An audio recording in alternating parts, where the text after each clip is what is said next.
all those countries around us are extremely important to us. Why has our diplomacy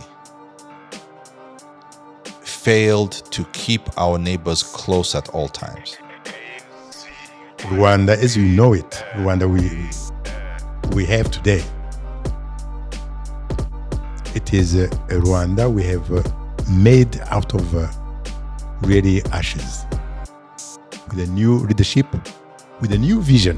When you have your own vision and you have your own programs, you have your own way of looking at things to say, this is what we need to do. Irrespective of who, left or right or north and south is. You have to sell yourself. And when you sell, it's not easy to convince everybody. Because they also have interest as well. They have interest as well.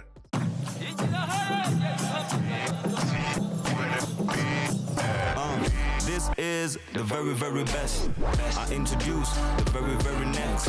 Big deal. You know this is the big league. Sanga mumi handa ya Kigali mega big fish. Word on the street turakaje. Habari gani mumeze mte. Yutse nshimi mana kuva honda muchiye. If you want the long form, come close mrabure. Wait, what? The long form. What did he say? The long form. What? The long form. The long form. The long form. Hello there. My guest this week on the Long Form podcast is Ambassador Joseph Mutaboba, a former Secretary General in the Ministry of Foreign Affairs. Ambassador Joseph Mutaboba is one of the most experienced diplomats Rwanda has ever had. He has both represented Rwanda's interests in Washington, D.C., in addition to finding solutions for Africa's most complex issues. In this episode, we unpack how his early life experiences have impacted how he sees the world. We also discuss why diplomacy has failed to solve the issues between Rwanda and the Congo, in addition to exploring the quiet role Rwanda played in trying to avert war between Eritrea on one hand and Ethiopia on the other. Hey, before we get started, almost 70% of you who watch this podcast haven't subscribed yet. If you've been enjoying these conversations and want us to bring even bigger guests and tell even better stories, that simple click really helps us grow this community. It's free for you, but it means everything for us. So hit that subscribe button, join the community, and let's get into today's episode. Ambassador Joseph Mutaboba, welcome to the Long Form podcast. Thank you, Sandy and Tim. Is this the first podcast you've ever done? From you, yes, it's the first one. You know, when I see someone like you, who's been in the public sphere for as long as you've been, I wonder how you keep yourself active. You know, you earned your very first paycheck back in 1971, where you were a school teacher in Rwanda. That's 54 years ago. So you've been working, you've been in the, earning an income for close to 54 years plus. Are you finally retired? Well, retired I am. Yes. But I'm not tired yet. You're not tired. So there's probably the reason why I'm still learning how to retire. Yes. Because you guys keep me busy. I'm not complaining about that. But it's good to be busy rather than being idle. Yeah. And it's always a pleasure to feel you are giving out something which is needed by a younger generation like yourself and other people in the world. It's not only Rwanda, but it's also other areas of the world. So if they say we need something from you, they ask me questions, I give them answers as much as I can. Yeah. So, You know, your life experience is just as complex as the region that we find ourselves in. I mean, think about it. You were born in Goma in 1949 to parents working in the then Belgian Congo. That would have made you, quote unquote, Congolese. Then in 1950, you returned back to Rwanda to live in your family's village, I guess, in present-day Gisagara district, in Musha. Then you became Rwandan again. And then in 1960, your family flees to Burundi, fleeing Parmehutu violence. You become a refugee in Burundi. Same year, you return.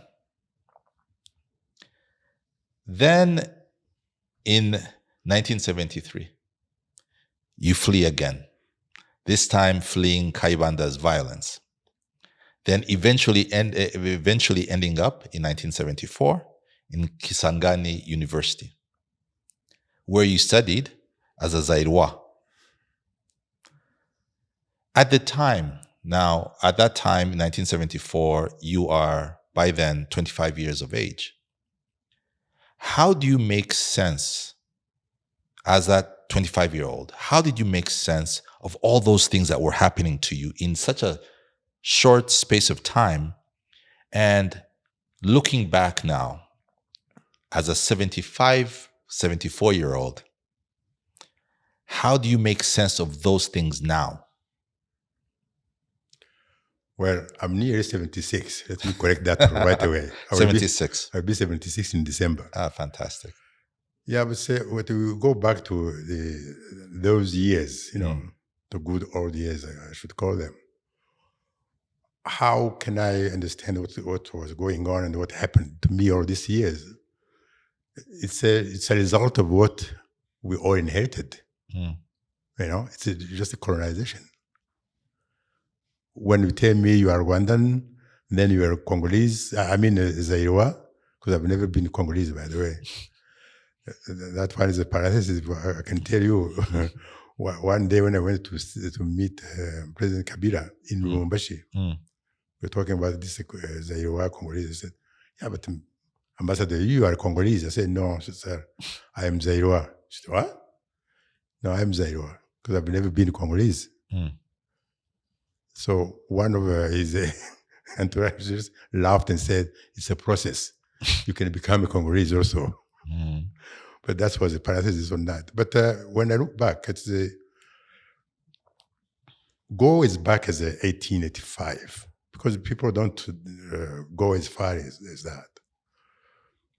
After the Berlin Conference, which was drawing the maps of Africa and the scramble for Africa, I should call it. And when later on, in 1910 or so, 1908 and 1910, when the Belgians, the British, the French, because they were there, and the Germans after the war, said, we want to redraw our own colonies, properties, call it them that way. So the Congo, Leopold II, drew his kingdom. The Belgians, the French said, don't encroach on ours. So with the Central African Republic, just name all the countries which were created by the Berlin Conference. The British said, well, if you are carving it that way, please make sure that we too have a site of the volcanoes. The site of the volcanoes? Yes. So you see, it was just like having a cake where you say, okay, I want a bigger one, or I want a bigger one, a small one, or no, you have taken the part which is more sweet. So can I have a piece? So it was just like a game. But this leads to the point I want to make.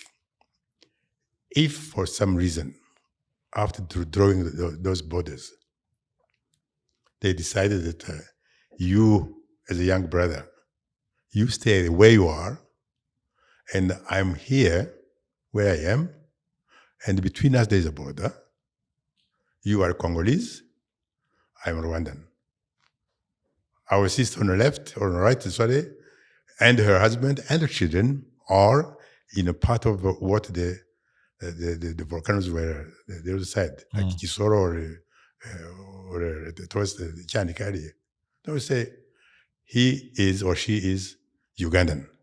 So in no time, just with the flip of a pen, we became different nationalities.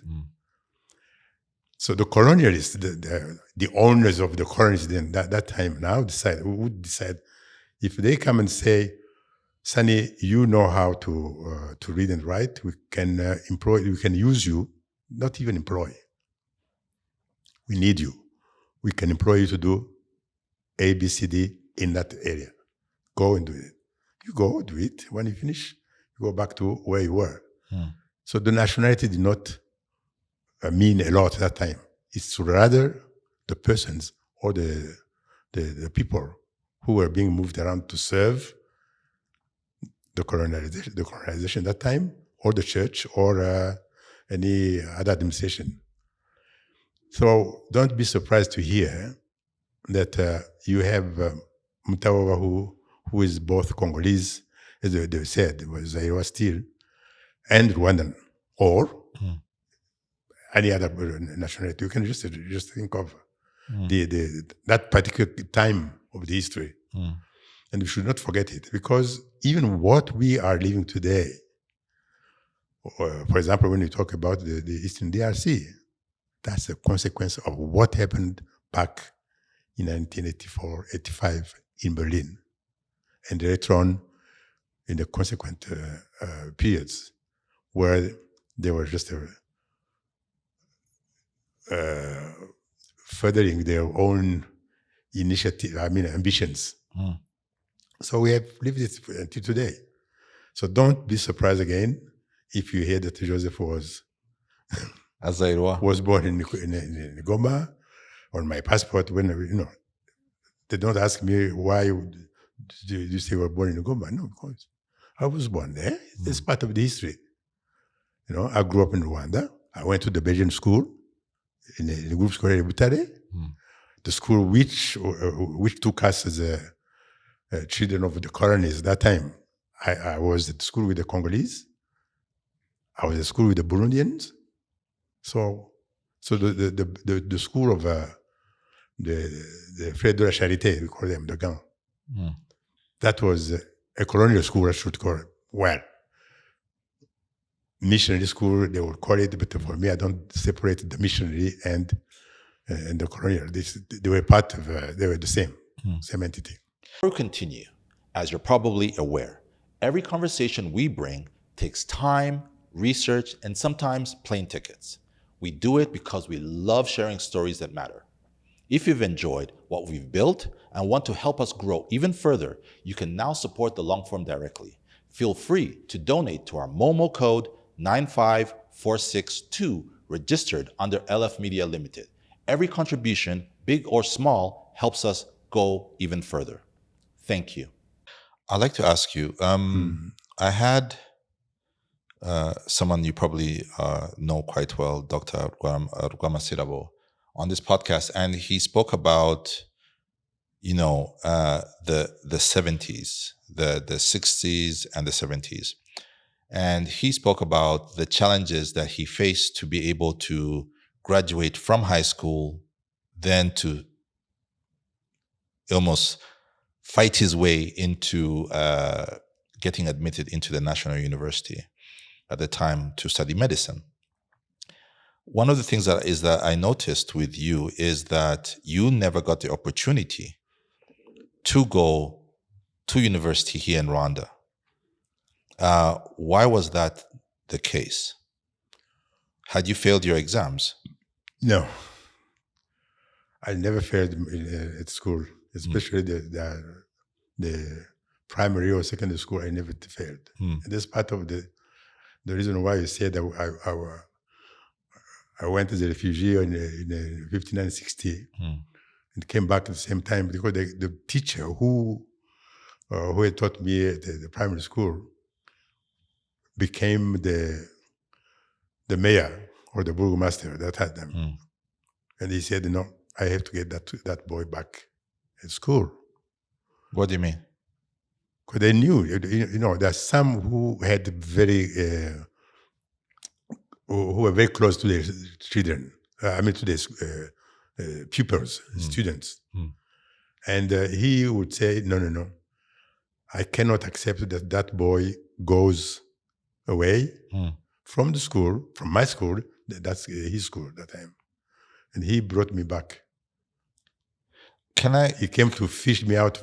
Actually, it's not in Burundi side. It was in the Kansi, the Parwati. That time was going to a parish far away from home. Yes.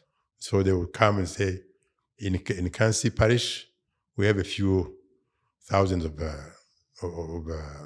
refugees, internally displaced people. Also, you never went to Burundi. I went to Burundi after. Yes. So they would come and fish their own people. They say, no. We recognize among the boys and the girls, and the girls are very rare that time, unfortunately. But they will say, we want that family to come back for some reasons. How much? Okay. No? So help me understand. Okay, maybe you might be the wrong person to ask, but I want to understand the ideology of that time and how it interacted with your story. So obviously your family had been targeted, or either not targeted, but people that they knew had been targeted for who they were, being born, quote unquote, Tutsi. And they said, we want to kill you, destroy your home, eat your cattle. Now, as an ideology, I can understand that, the genocide ideology. What I then don't understand is how a local official who is probably a member of Parmehutu, right? He did not become the mayor or the burgomaster without being close to the political powers. How he then went outside that ideology of hate to say, I hate these people, but I don't hate them to the extent that I don't want my school or my school district to do well. That contradiction does not make a lot of sense to me. Well, you are asking the right question to the wrong person. Because I wish Israel would have been still alive to answer that, because he did it for many families. So he would simply just, on the basis of what children he had in school, he was a long-time teacher. So he would say, no. Those children, irrespective of which family they came from. And mind you, we did not even know that time. Nobody would come and tell me at the age of 5 or 6 or 8 until 1959. Nobody would come and tell you that you are bad, you are Tutsi. No, it was not there yet. It all started in 1959. You get the point? Yes. So there are some people who still were as spontaneous. I'm not saying to say as good, but as spontaneous as they were before. This theory and this practice of ethnicization of the population started in 1959 with the Belgian at the time. So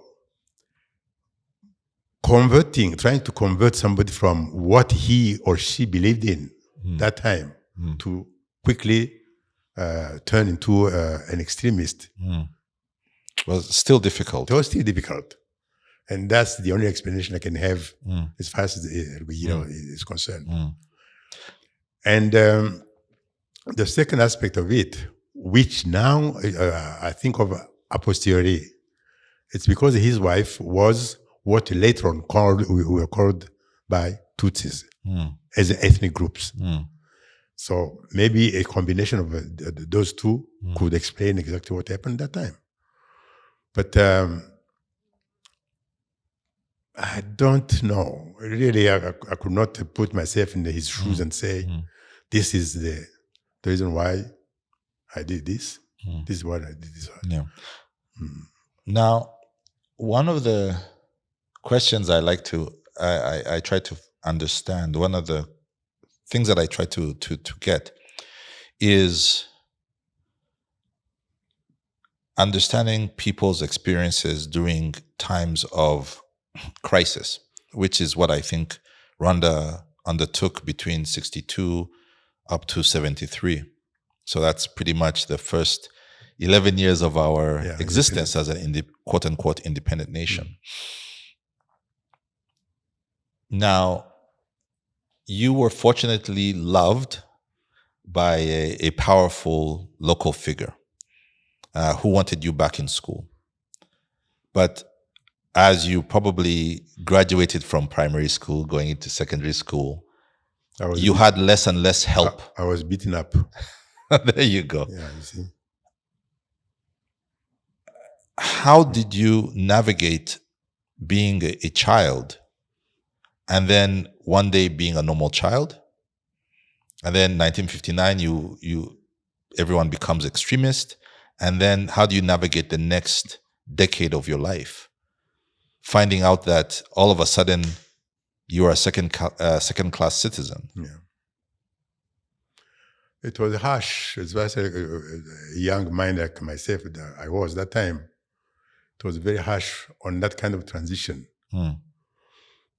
From being a simple boy or a girl in that particular time in a country where we had not witnessed at all. I'm saying this as far as I can recall. We had never been abused or whatever other word, abused, I should say. Victimized. Or victimized as quote-unquote Tutsi or Hutu that time. No. It all started in 1959. So now if you move from that period of time to the after 59, then you look at what was going on every day, every week, every year, you feel like you say, why? What's going on? You ask questions, but you don't have answers. You know? You don't have answers at all. So I'm accepted in a school, a good school, and suddenly you hear something very nasty. Classmates who go home, like in 1963 at Christmas, I remember that. They go home, and in the Congo, they killed many of them.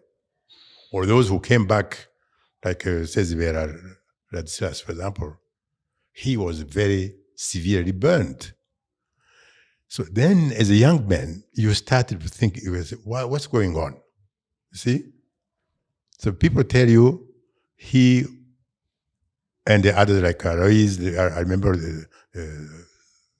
some of them were my good friends. Just say, why did they kill them? Why would they go to enjoy Christmas holidays with their parents, their families, and their neighbors? And then suddenly we hear they're killed. Why? Why indeed? Why? So you can imagine that kind of shift between the before 59 and the starting of the 59 onwards, including the independence, the independence year, 1962. Then you say, hey, hang on, what's going on? Something's boiling.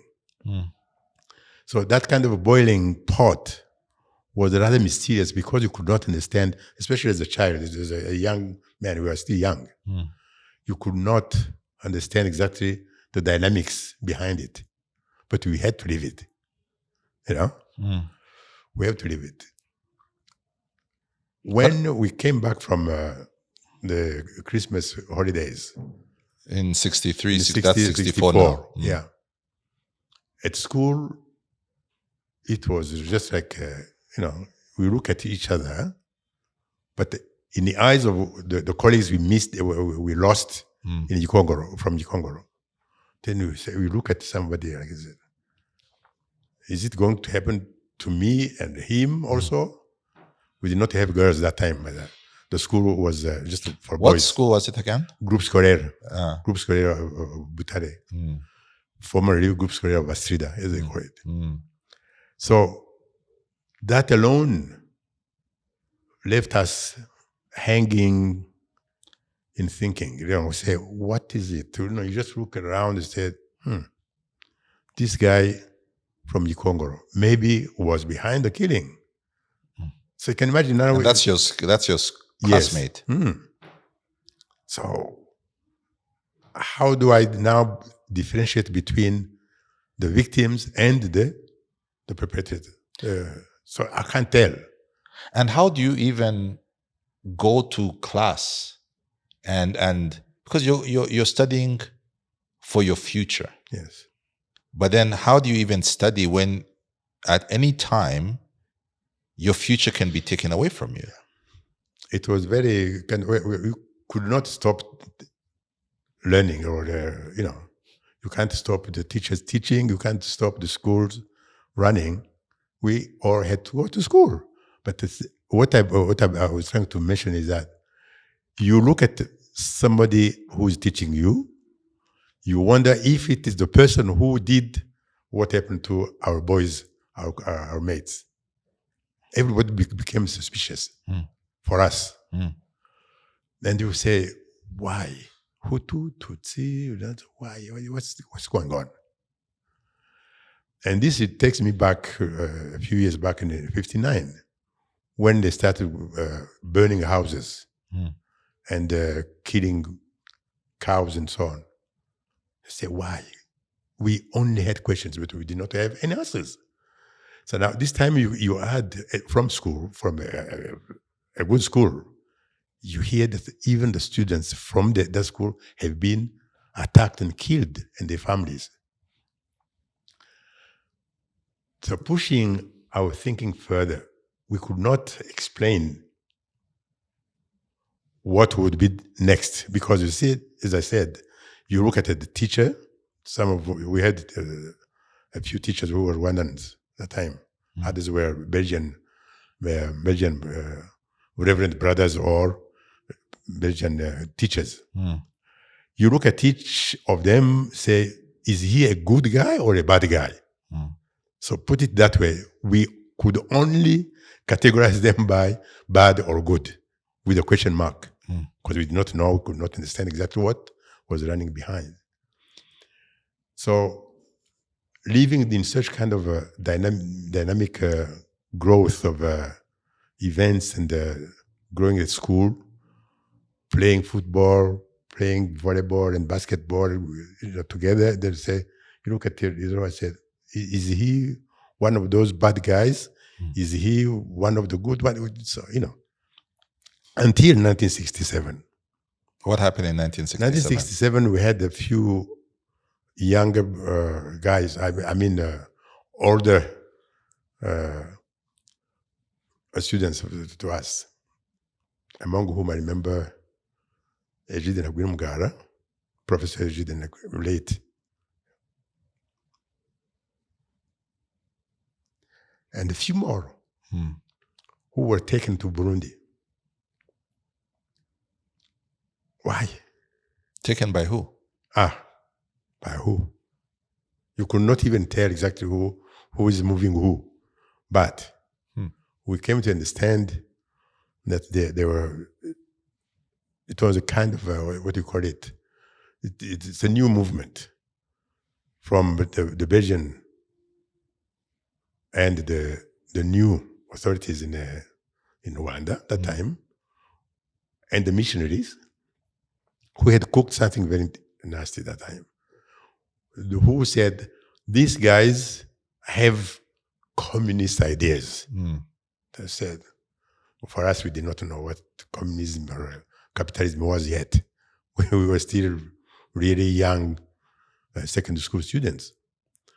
But looking at those guys, to the elders, to us, and labeling them as the communists, that was already the beginning of an extrapolation of identities compared to what we were living before. So we moved from being Rwandans at that time, anonymously or rightly, to Hutu and Tutsis dichotomy, and then to now communist and this and that. Hey, what's going on? So most of those went to Burundi, and they took them to. There are some who went to Collège de Saint-Esprit, which was also Belgian. And so quickly, I just want to, sorry for interrupting. So they would take these classmates. They were chased away. They were chased away. Yeah. By the school authorities. They were expelled from the school. They were expelled from the school by the school authorities because they were called communists. They were perceived to be communists, yes. And if, just to be 100% correct, there were also those who would be called Tutsis as well. Or were they a mix? Tutsis. So there are only Tutsis who were quote-unquote communists. Combining the two, yeah. Now, I want to, when I was young, I had questions as well. Because that's, when your mind is starting to open up, you're reading books of history and you're starting to listen to the radio.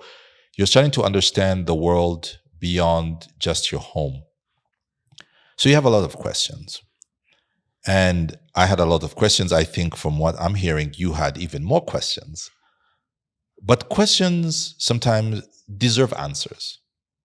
So the questions that you had about the injustices that you were undergoing, about the politics of the time, about the relationships between power and the populace, who were you taking those questions to? And how were you getting those questions answered? You see, in a boarding school, it's you and your masters. So we were with the Frères de la Charité, the brothers or whatever you call them in English. But their names are Frères de la Charité de Gand, who are Belgian. So asking them questions at that particular time was just like a candid way of asking questions. But you would expect now I can, as an adult today, when I look back, I can 100% say the answers we got were not always correct because they remained who they were. They were Belgian. Remember that? So if they gave me a false answer, I would simply just, accept it naively as a young child, as a young boy. So how did they, when you asked them, why are we being targeted for who we were? What was their answer? No, the answer was simple. It's because of what you are. They'll tell you that? Yes. Then say, who am I? Say, you are Tutsi. I said, oh, really? That's why in my interviews, in my programs, usually I call these ethnic groups, I call them Belgian groups, ethnic groups. Belgian imposed or Belgian manufactured ethnic groups, or call them colonial ethnic groups, because they did not exist as an ethnic groups before. So if somebody has been involved in such kind of work, how do you change his mind 10 or 20 years after? It's very difficult. You will just live with it. And as you grow, you know that the answer will be always the same, to cover up whatever went wrong at that time. Did you ever ask those questions when you'd go home for the holidays, for Christmas, did you ever ask, say, your father Definitely. those questions? I asked him. What did he say? No, he told me exactly what we knew as children. We were Rwandans. Mm-hmm. They would say, who are you? Uriki, Uribokochi. Uriki. Who are So you? What are you? What are you? Say, Ndu Munyarwanda. Ndu Mwega. Then you start proudly even saying, Ndu Mwana Okanak. They will say, I'm the son of Nyiringango Kabare Karwamjem. Then you go on proudly to the generation you can reach. At that particular time, the identity of what the Rwandese knew or had or should know that we knew was Ndumwega, Uromunyiginya, Numushambu. That's all.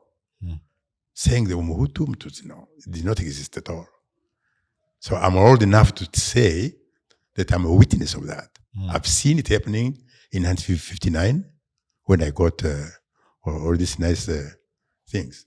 This is not, it's because of machetes. It's What do you mean? yes.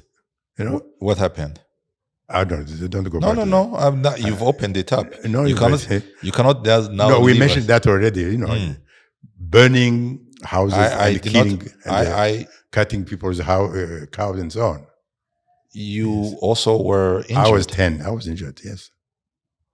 Yeah, I was injured. This is not. They are not tattoos. Yes. They are not tattoos. It's a result of the machetes. Somebody was trying to cut my cow in pieces. Yes. That cow. I love it. You love the so cow. the guy, yes. So the guy, I engaged him at 10. I was a strong young boy at that time. And as you know, you probably know today, we used sticks. They would have a very good sticks, and I fought back. Yeah. That person who, did you know that? Because one of the most, the saddest parts of some of the injustices that Rwandans have been a part of is the saddest part is that very often the perpetrators were people that you knew very well. Of course. They had been your neighbors, they had been your friends, they had even been members of your family. That person, that man, because you haven't mentioned that he was a man, but he probably was. Was it someone that you knew previously? We had gone to school together. Oh, my days. Yes. This was a classmate. I mean, no. Was he older than you? He's older than me. But the school I went to, he's one of the... You'd call them OBs, yes, old boy. Yes. An alumni. But then he wanted to have my cows. Yes. But I taught him a lesson. I said, no. You have cut them in pieces. You have cut in Dibo. You have got in IC, and I will not get this one. And go away with it. So I got him. And you were 10 years old. Yes. He might have maybe been maximum, what, 16? 16, yeah.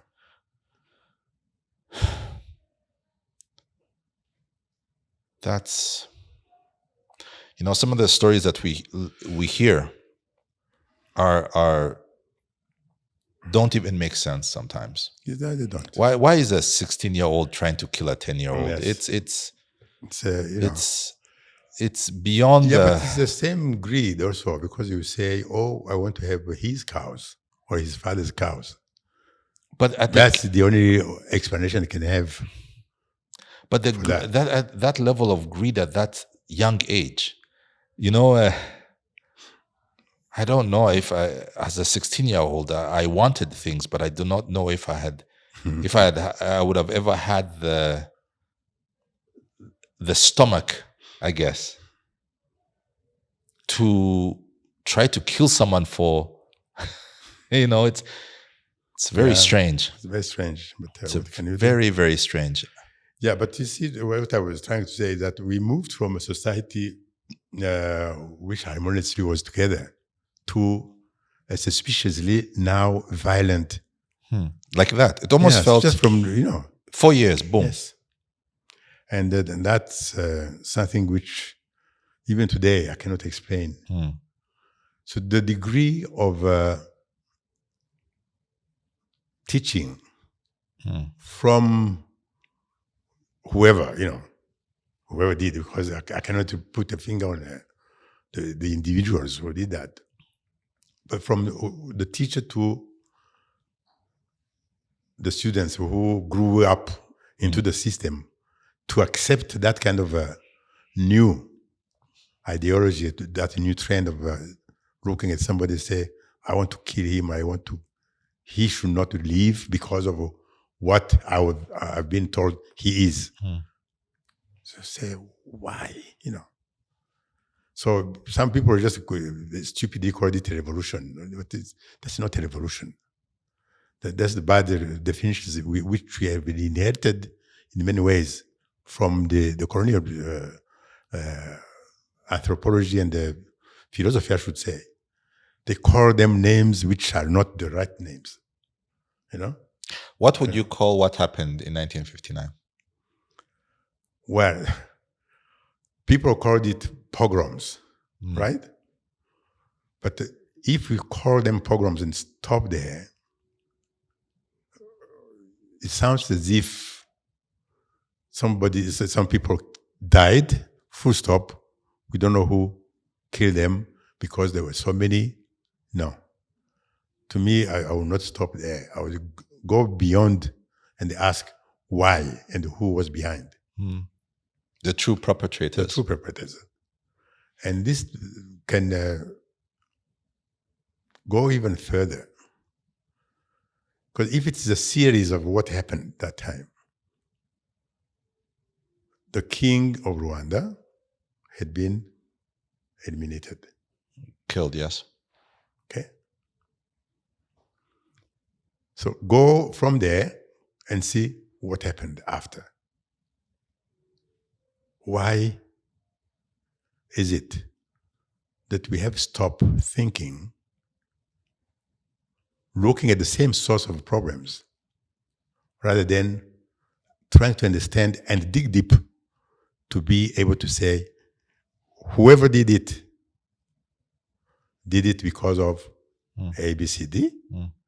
And if he did it for those reasons, or trying to enhance his policy, colonial policies that time, why nobody ever asked the Belgians, for example, why did they do this? Because they will tell you they don't exist anymore. They are dead. They're all dead. So we are only the grandsons and the grandchildren of those who did it. So we don't know. But I don't feel comfortable with just stopping it. We have to dig a bit further. We have to dig a bit further. I mentioned the King Mutaboba, who was killed, assassinated. But we are not talking about the King Musinga, who was sent to what we know today as Congo, in Moba, by the same people again. But we don't ask questions.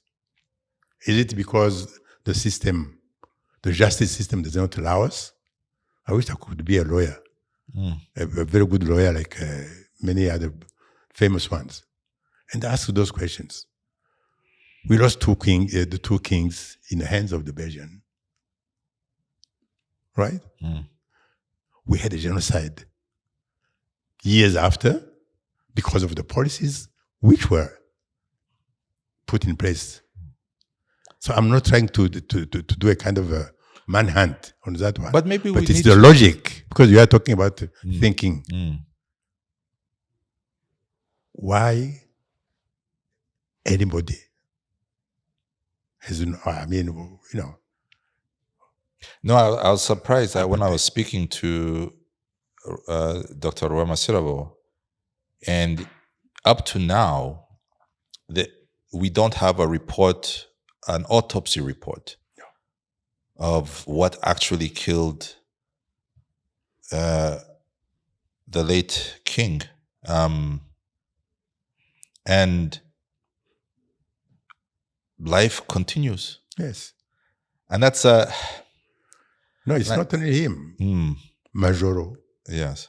Majoro just was a victim of the same thing. Nobody is asking about, what happened to Majoro. If you go to Moba, as we said, where Musinga was, did he even reach that place? He had his wives. Where are they? Did they continue to have children? What happened? You see, so there are questions and no answers.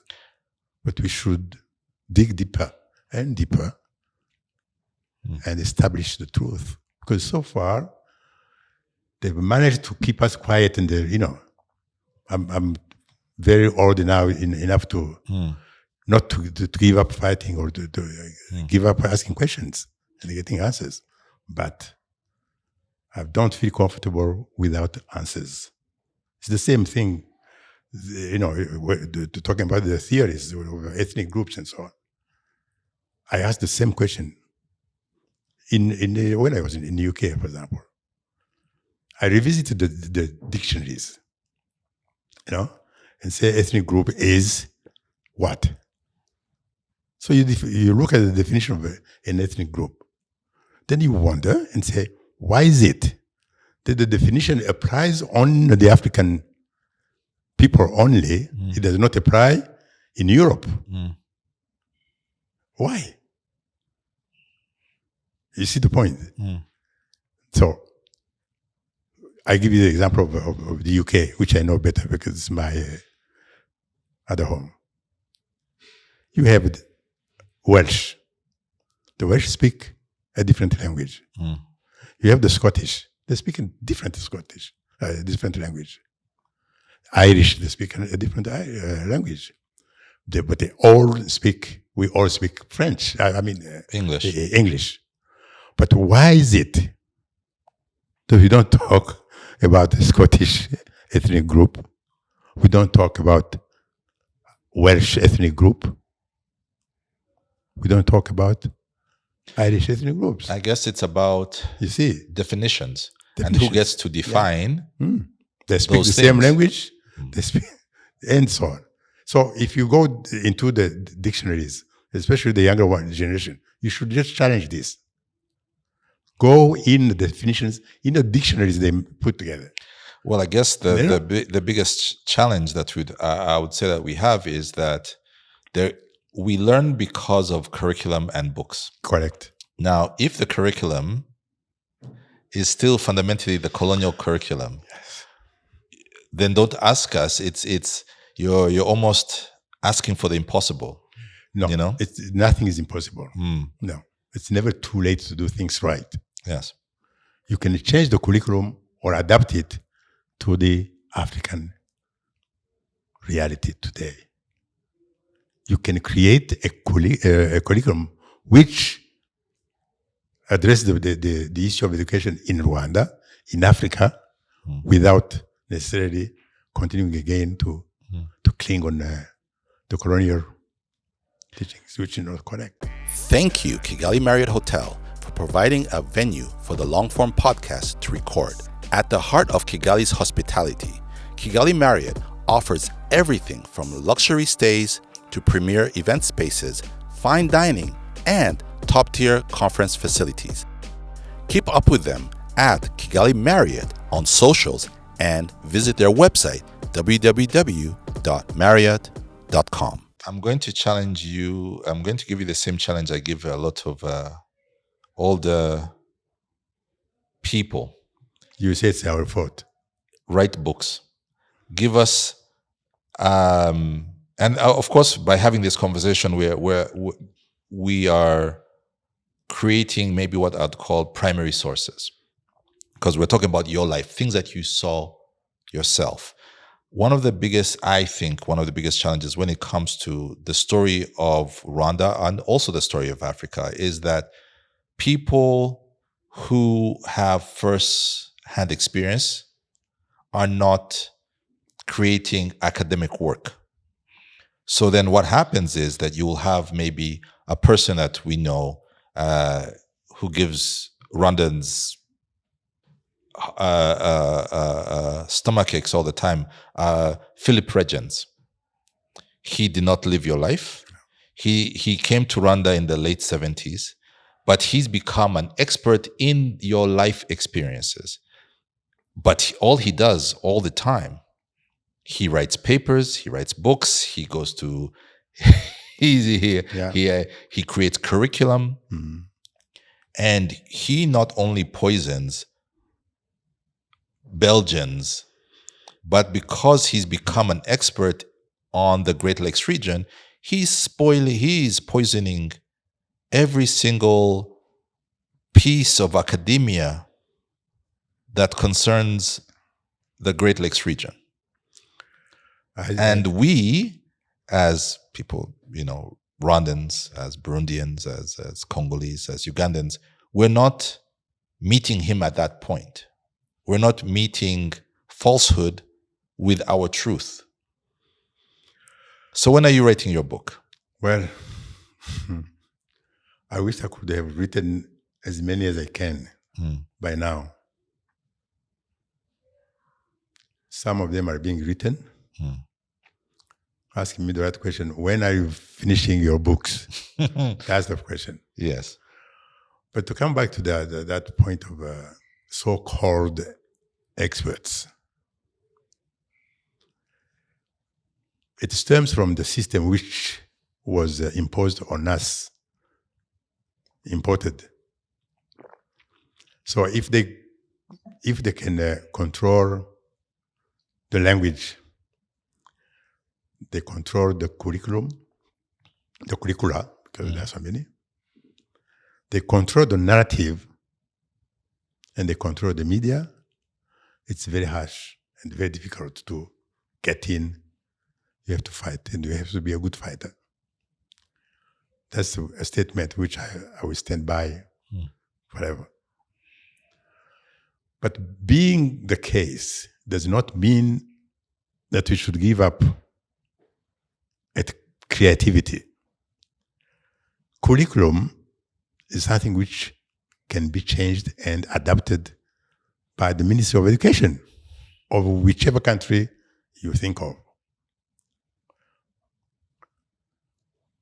Teaching in foreign languages is one thing because of the colonial legacy yet again. And here I can stop and give you a very interesting experience we had in the group scolaire, where we were not allowed to speak Kinyarwanda. We were not allowed. We were forced to speak French and Flemish at the time. If you dared to speak Kinyarwanda, you would have a kind of badge around your neck to label you as the one who's refusing civilization. I mean, you are refusing to speak French or Flemish. It's interesting. It's funny. When I was in high school, primary in Uganda, I did my last bit of primary in a boarding school in Uganda. To touch on that, you see, what happened to you was in the 60s. Yes. Now, I was in primary school in the early 90s. We would be punished for speaking what they used to call vernacular. There you go. They called it vernacular. So if you were caught speaking Luganda, Runyankore, all the different languages of Uganda, you would be beaten by your teachers. You see? And not only that, they would then also do it in a way that they would have the students actually reporting fellow students. Correct. It happened. See, that's the continuation of the policy. So if there is such kind of continuation of policy in a new era of independence, the post-colonial authorities, whichever year, for Rwanda in 1962 to today, if the post-colonial authorities did not or do not take it heart and at hand that kind of a determination to say, let's change not only the curriculum, as we said before, but also the way people teach and their purpose. If you ask me, for example, the curriculum I followed, even today at 76, you can give me a test on the history of Belgium, on the history of France, la Révolution Française, on it, I will still come up. Same here. So we should try to really kindly, well, if you feel better diplomatic, say, move diplomatically away from the colonial teachings.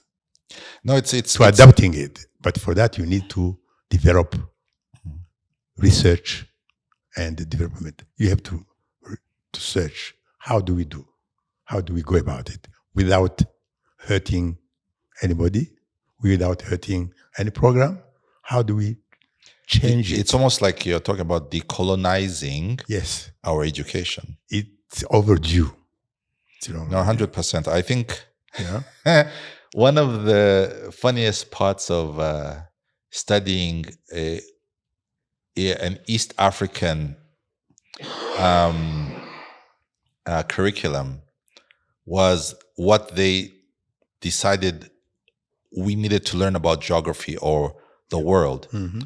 And I remember there had been people who had never traveled, did not have a passport, but could fully discuss the Canadian prairies, the Tennessee Valley Authority, coal mining in the Ruhr region of Germany, talk about the steel industry of Japan, but could not,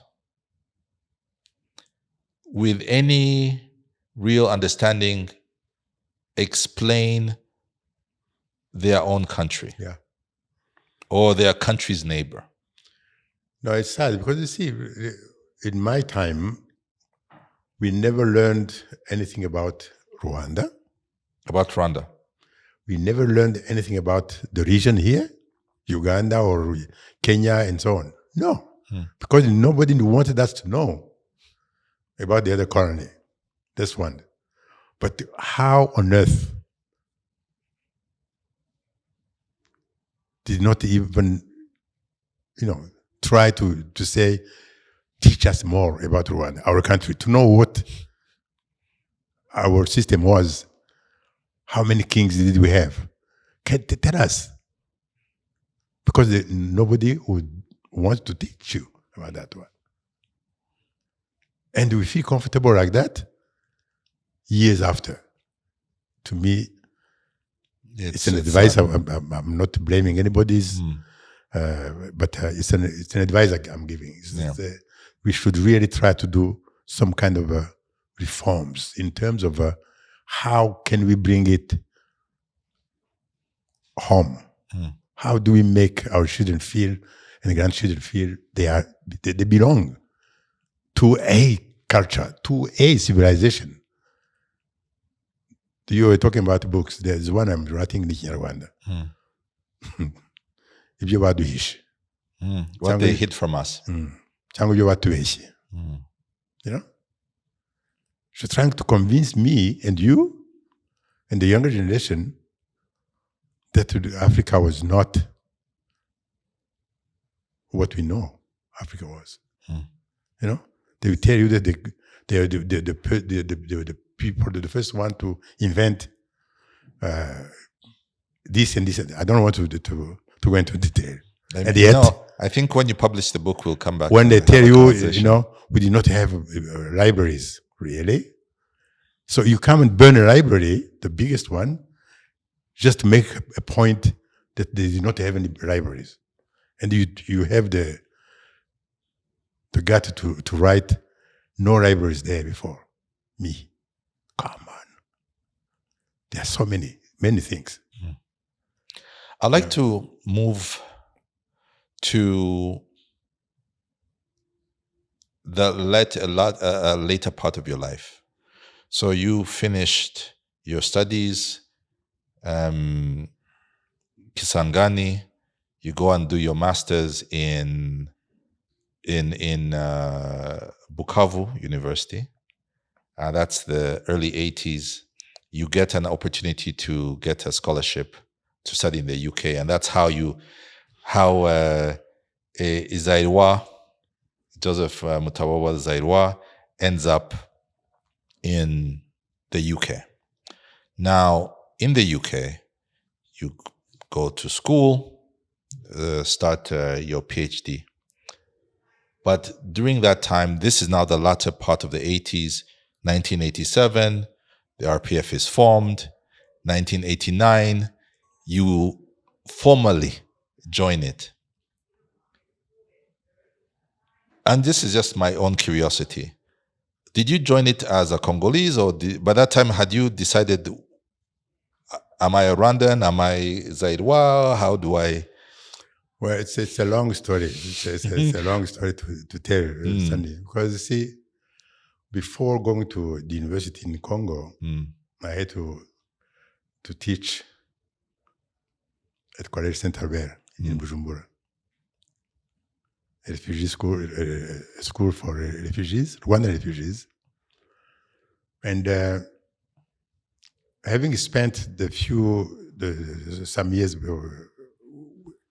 with the children of the refugees that time, or the refugees themselves, gave me an impetus onto what next. Because I always say, look, if you do not have a country, you don't belong to Rwanda anymore, they've chased you away, where do you go? What do you become? And I used to tell my students, say, you guys, if you do not have a country, you have to learn, you have to go to school and learn more to make sure that you devise your own future and become somebody. Having said this to many of my students, including Ambassador Murigande, including Louise Mushikiwawa, including so many other people whom you know. Later on, here I'm just jumping that line. When you see what happened in 89 for me, and 1990 onwards, the liberation of this country, when I look back, I would just say, yes, I believe we were already prepared to do that, because we all understood that not having a nation, not having your own country, meant to be totally lost, I should say.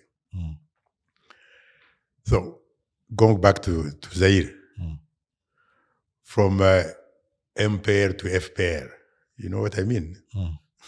I can't say it in English. Empire. That's Mouvement Populaire de la Révolution. And that one was Mobutu's party. Yes, the Mobutu's party.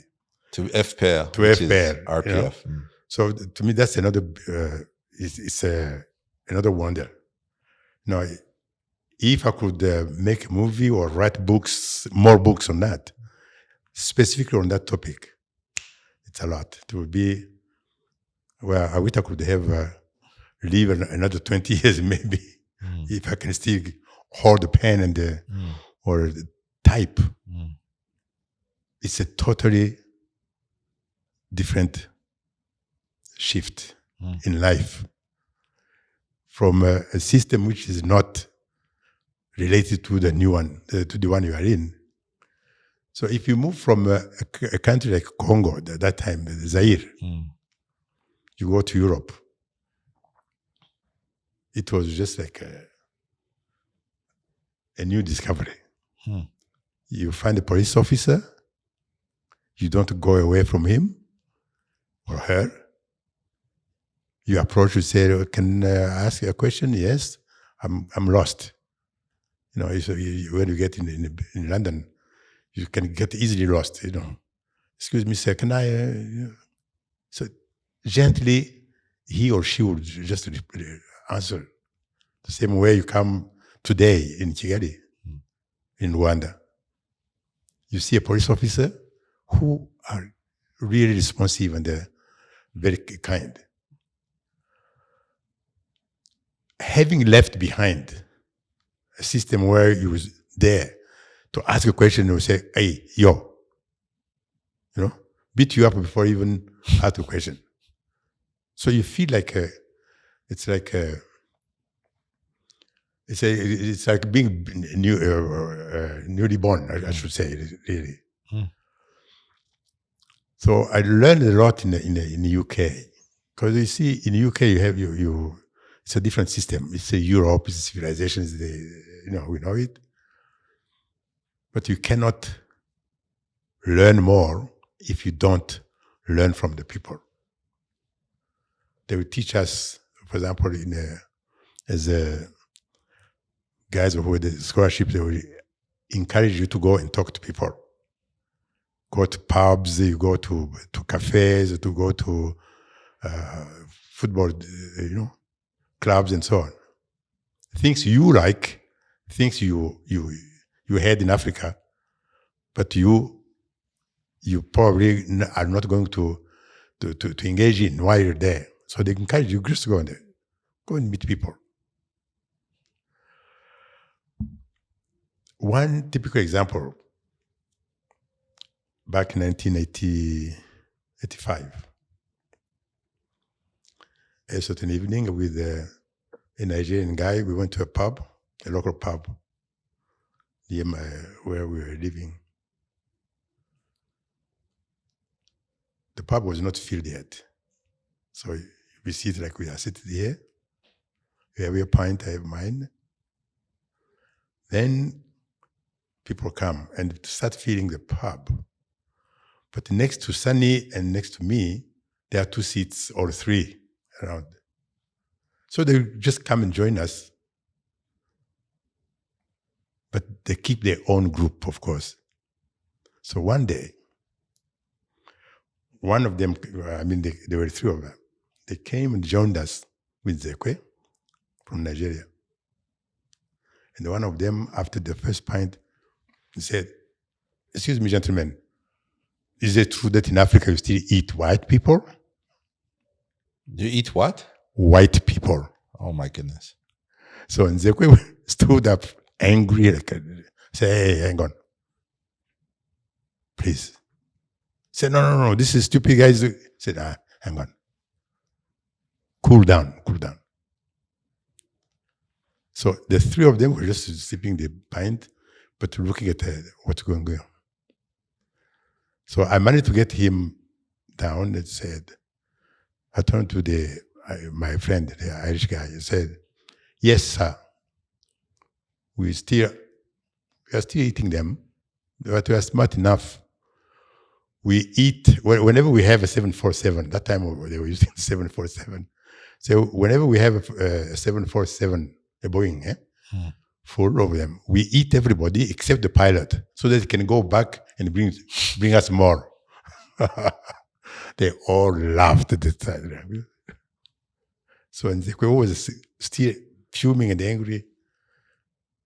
He saw us laughing and said, you guys, you are not serious. How can you say that we eat people? I said, no.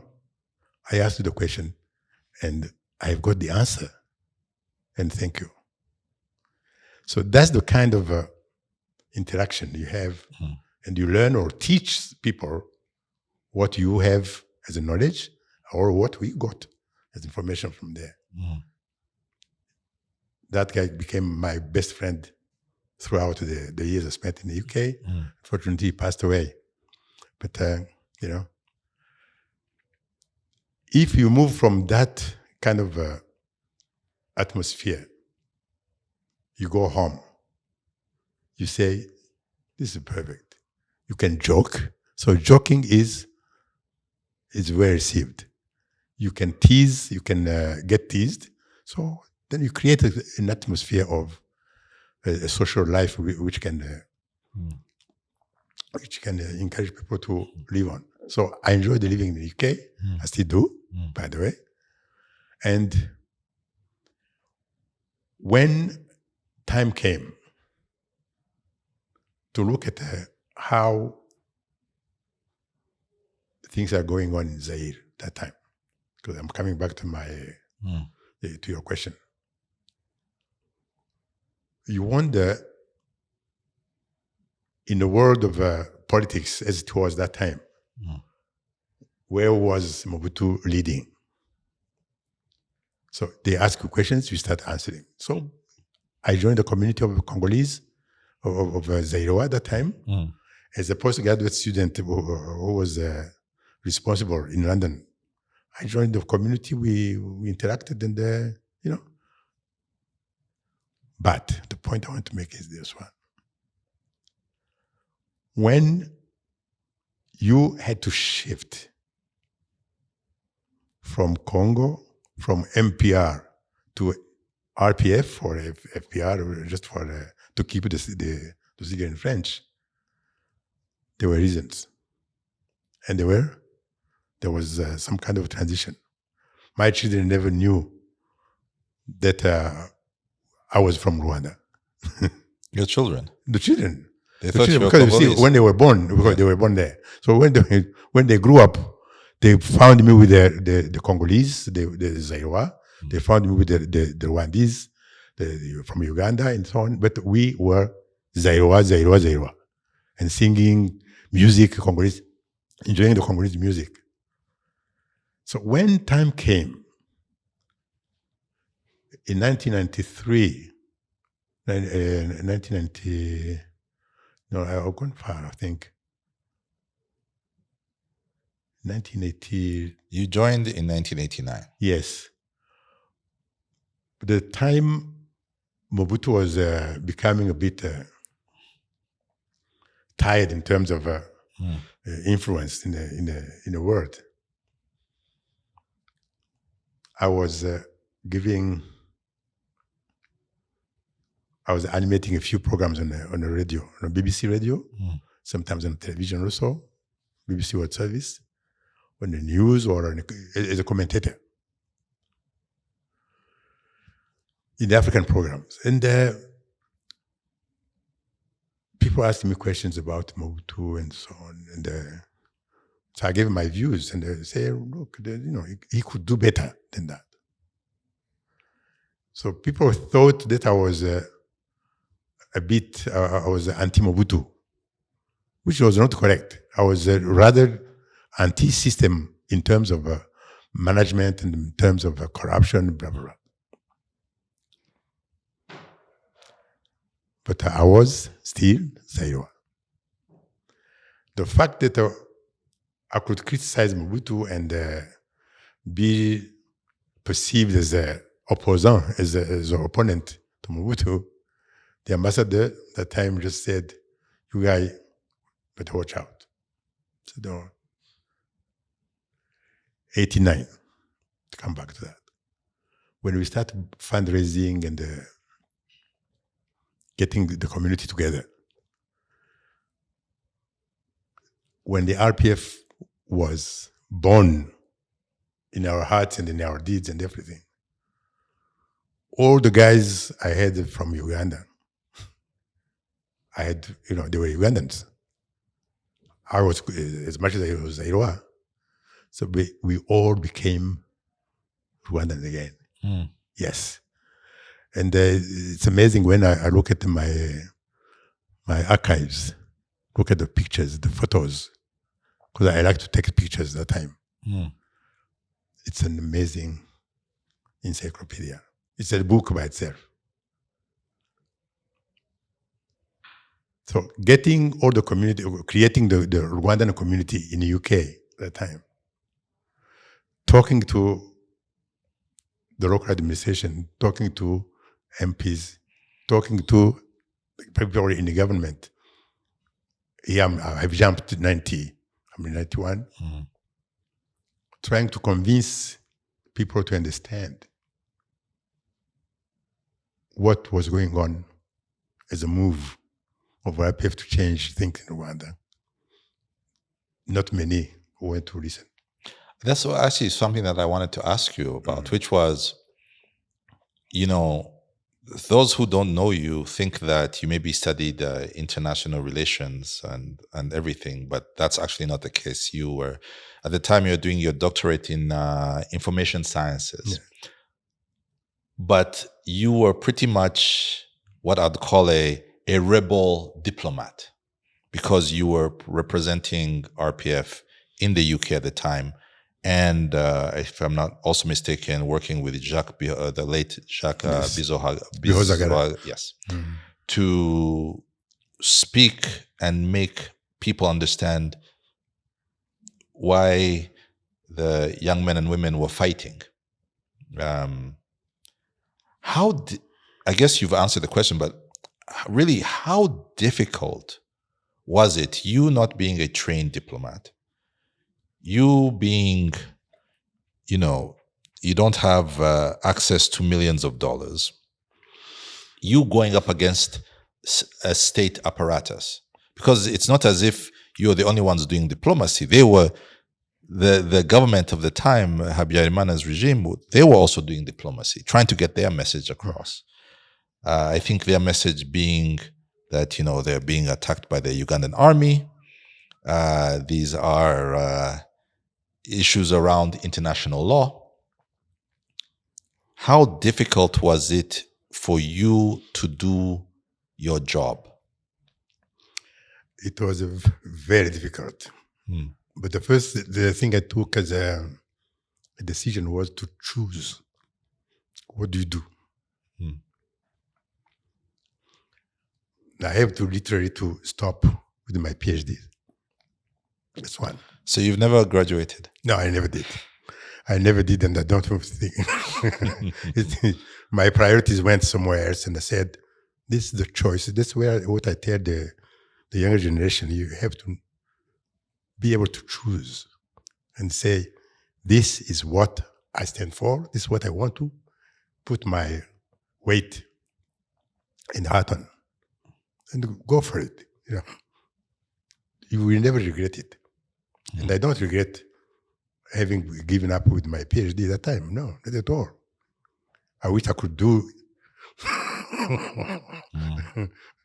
I wish I could become younger and start over again, or take it up from where I was. But still, that's not my point. The choice was clear. But on the way to what we were fighting for, and in the comfort of Europe that time, we had to recruit people, we had to talk to our people, the Rwanda who were there, and the others who would be able to understand the dynamics of the change we wanted to see happening. There are some colleagues who helped me to move on, because I was the head of the army, the RPF in the UK, and created the Rwandan community in the UK. But I had a few people who would not necessarily come up with their pennies or their pounds, not necessarily. But generally, overall, here I'm talking about the communities there. We came up as one. And we would meet in Marriott flat. We would meet in somebody's, just like that, just to make sure that we put together, we cook food, we fundraise, and whatever we have, we send to the front. But that particular time, the 2 points I wanted to make on it is that we had some people who would just, being in Europe, in the comfort of Europe, who would just lie to you. You say, oh, no, actually, Joseph, no.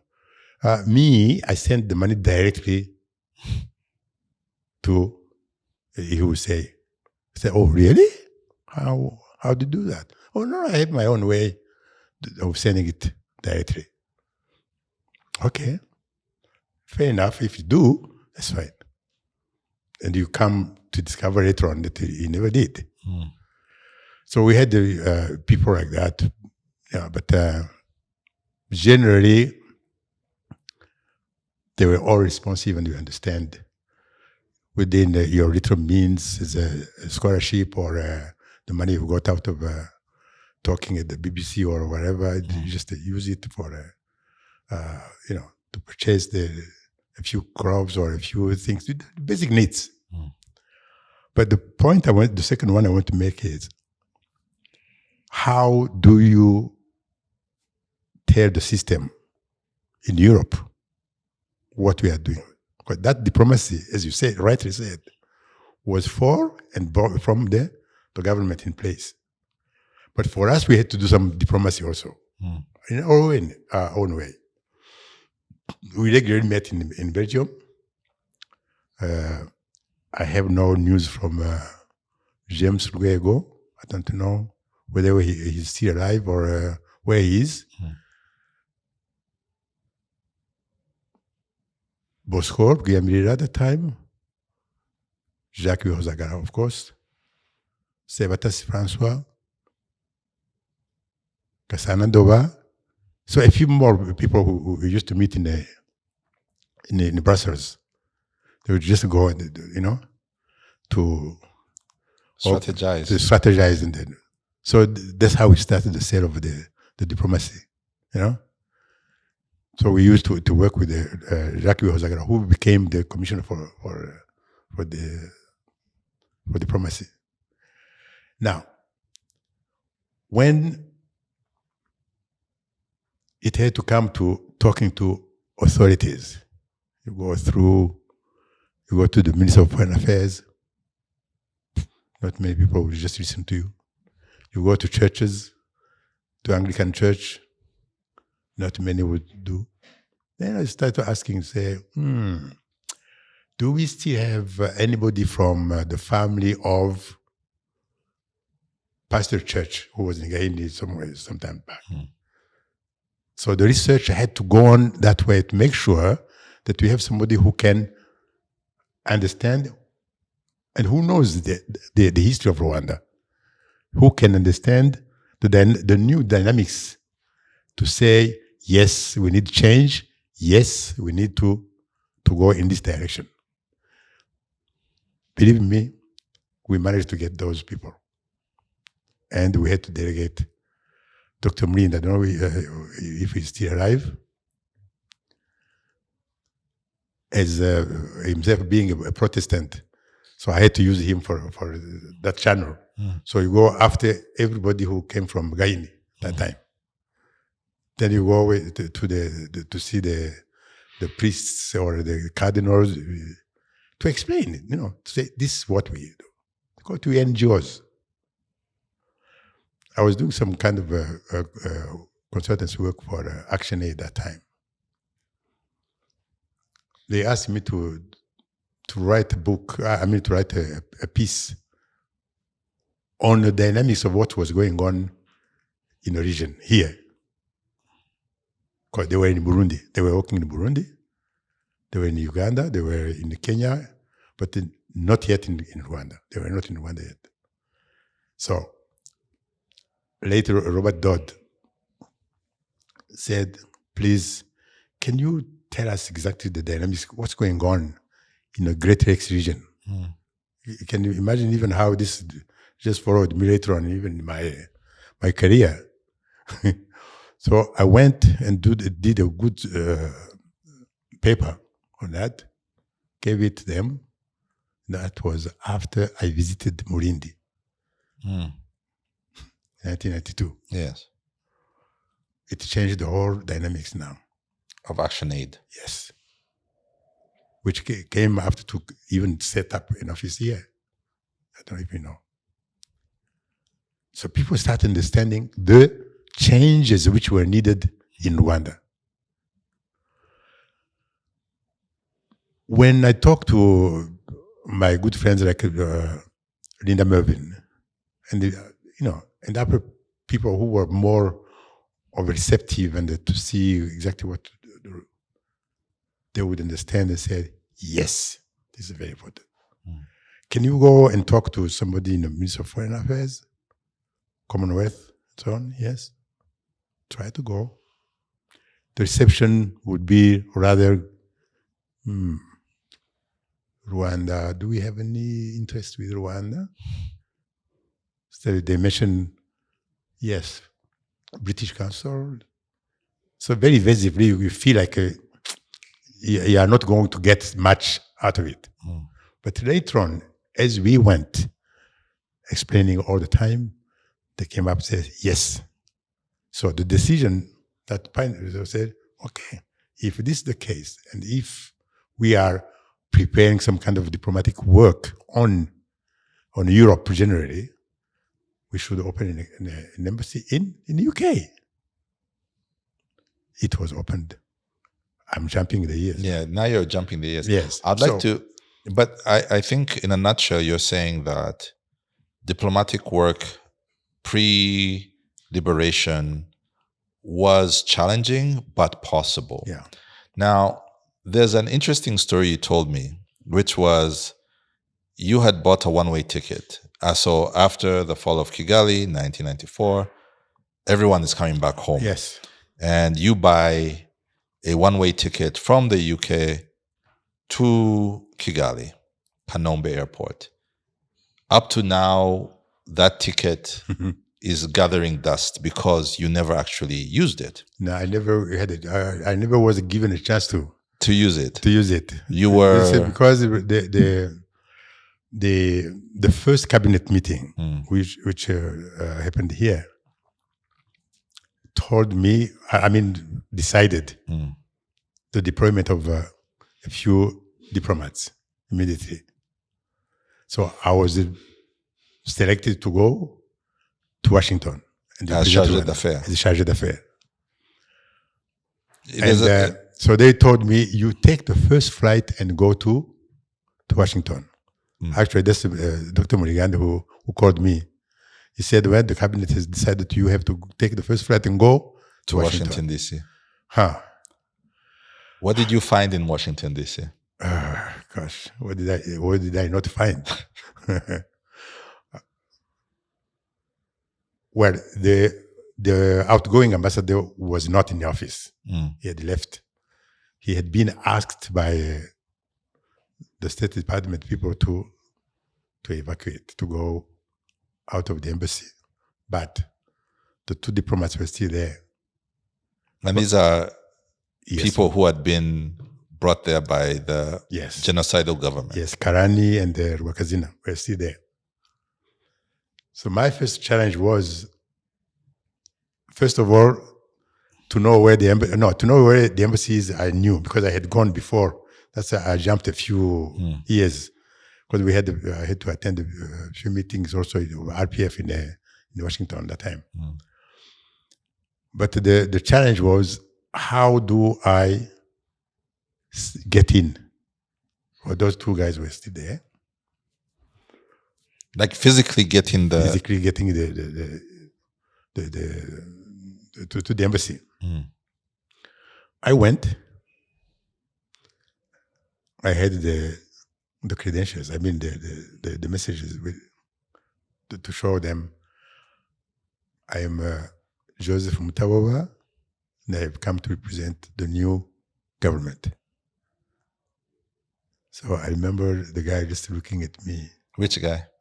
Karani.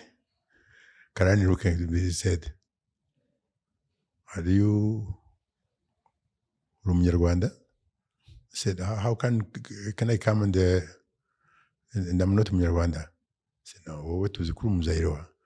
But you know you as a Zairian. I said, yes. I can be a Zairian, I can be Chinese, I can be everything, but I will be Rwandan. I'm Rwandan also, and originally. The second diplomat, Rwakazin, was the one writing passports. Issuing, preparing the passports. And I told him I needed a Rwandan passport. because I had not traveled on Rwandan passport before.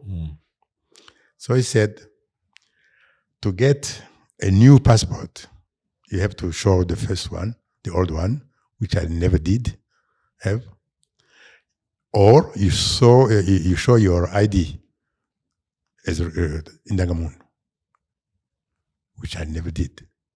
So I had no ID, no passport from Rwanda, the old passport. So how can you pretend to get a passport from here? I said, oh, I'm sorry. You don't need to ask me how I traveled. Because the Congolese had refused me the passport in the UK. And I went to the Home Office, told them my situation. I said, okay, we give you a travel document to go with. So I traveled on a British passport. So now to change this passport, I mean to get the Rwandan passport, there was so much resistance from the bureaucracy of the guys. In the end, he said, I'm giving it at his demand, as a demand. I'm giving him that at his own request to justify that I could not have the Indangamuntu ID and I could not have the previous passport. So I had that one. Now to start the whole system, to create, to write a note verbal, to go to the State Department to get a visa in a new passport, the Rwandan passport, was very tricky. So if you want to know how many headaches I had at the time. You had a lot. I think, like many, I think what you were suffering from was trying to change decades of problems. And what did I find on the ground now? No, if I can, because I want to move on from that. There's a couple of questions that I really want to ask you. And I know I could sit down with you and talk for hours and hours and hours, but that might be a bit more difficult. I want to talk about what I'd call our eternal problem. That's the Congo. A lot of people know about the work you've done, but they don't know just how deep you've been in some of these negotiations. You were part of a team that negotiated 2 major agreements. The first one, the Lusaka Agreement of 1999, that ended the Second Congo War. And you were also part of the Pretoria Agreement of 2002 that ended the war between Rwanda and the DRC. Obviously, when we're in 2025, Congo, DRC is not at peace. Now, with the benefit of hindsight, sitting in Kigali in 2025, is there something that you as an individual could have done, or the negotiating team of these 2 agreements, is there something that you guys could have done to make those agreements stick? Because obviously they did not stick. What could you have done differently? Well, 25 years ago, actually even more, when we talked about this problem of Congo, or go as back as 1997, 98, with the Congo War, I realized that what the Congolese politicians in Kinshasa were using was this element of nationality of Congolese Rwandan speakers, Kinyarwanda speakers. It started all long away, 1960s. So it's a recurrent kind of issue all the time. And whenever it happens, or it happened that time, they always try to shift the blame from them to somebody else. And that somebody else, in our recent times, has always been Rwanda. Sometimes they say Uganda, but Rwanda is the first to be blamed. Why is it that Rwanda is the first to be blamed and we don't address that issue once for all? It's part of history. I think we started talking about that one. If they made us believe that Rwanda, as divided as it was, I mean, Rwandan people some were called Congolese, others were called Ugandans, others were called Rwandan Rwanda. This set of changes, of policies, have never been addressed properly. The reason why I'm saying this, when you look at the decrees which were historically just put in place, we can talk about this one in another totally different talk. You will see that behind the scenes, or behind the history of this, there was again a strange hand pulling the strings all the time. And that hand pulling the strings is not far. It is the same colonial power. But unfortunately. But if I may. So whatever we decide to say or do or discuss, we even got them included in the talks. You're talking about the Belgians? Yes. They were part of the group of friends, les amis de Grand Lac, the friends of the group. But always trying to see how to protect themselves from that history. Because they know it bounced back to them. But what I'm asking is there anything that, it almost sounds from what you're saying that nothing could have made those agreements? Because I'm asking, is there, looking back, could you have maybe asked or forced the Congolese state to figure out their Rwandophone problem as part of, for example, the Lusaka agreements? Is there something that you could have done to maybe not have the Belgians part of the discussions? Or are you telling me that there's nothing that fundamentally could have been done to change the outcomes? No, the only thing which can change the outcome even today, as much as yesterday or those years, is for the Congolese new leaders to accept and understand what they inherited. That's one. How on earth can you tell me that I'm not Congolese, and you tell me to go to Rwanda simply because I speak Rwanda, and you forget that I'm going to go because I speak the language, but what happens to my land, the land of my ancestors?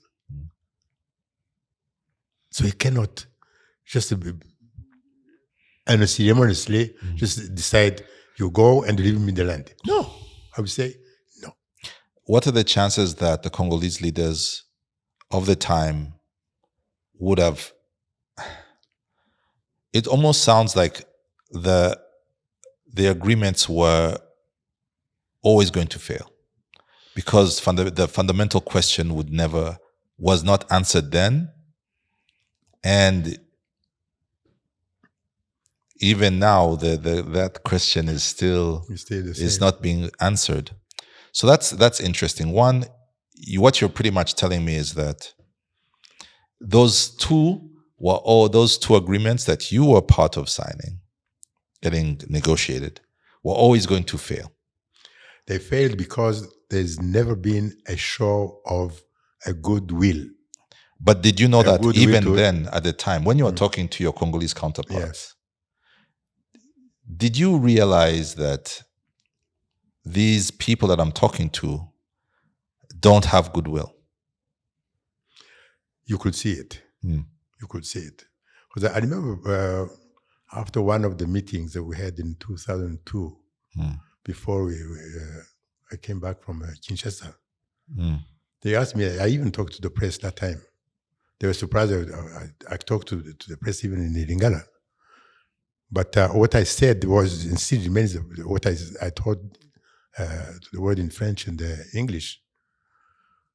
I was asked the question, can you tell us the problems which are between Rwanda and Congo? You know, how can we solve the problem, and what are the problems? Because I told them, and I told President Kabila and his aides, we, in the history of Rwanda, in the history of Congo, there's never been a war between the people of the two countries. If you take the two countries in the sense of what we know as today, as drawn, because the two countries did not have these borders as we know them today. That's 1880. There's Berlin Berlin-born borders. But before Berlin, before Leopold II, have you ever heard of any registered war between what you call Congo today and Rwanda today? No. There were expansion wars, as we call them, over kingdoms. So I'm a king, I want to enlarge my kingdom. That is not a war between two countries, no. That was typically African expansion wars, dynamics. So if that's the case, what are the problems today? So they returned the question to me. Tell us, what's the problem? I said, okay, it's fine. Let me tell you. One, it's a XFAR Interahamwe. It's an Interahamwe and XFAR, and it's what you call, and you officially called FDRR in Kinshasa. 3. Then they said, oh, but it's the same thing. I said, yes. It's the only one problem we have. Solve it. It's easy. Solve it with the UN. The Security Council has decided. The Security Council has given orientation in the different Security Council resolutions. Put them in practice. The Lusaka Agreement has said this. Pretoria Agreement has agreed. We went to Nairobi. The heads of state did say what guidance we have to follow. Why don't you put it in practice? Distance yourself from those guys. They are in your army. They are in the presidential guard. They are everywhere. You know them. Fish them out. Give them a chance to go back to where they belong. Yes, they they killed people, but justice is there to judge, to tell. But distance yourself from them. And that's it. And secondly, since you are talking about your own problems, go to the root causes of your problem today. Since then, I told you 25 years back, they are scared to go back to the study of the root causes. They can't face the reality. They can't face the truth. And the Belgians are not encouraging them to do that because they have the same problem.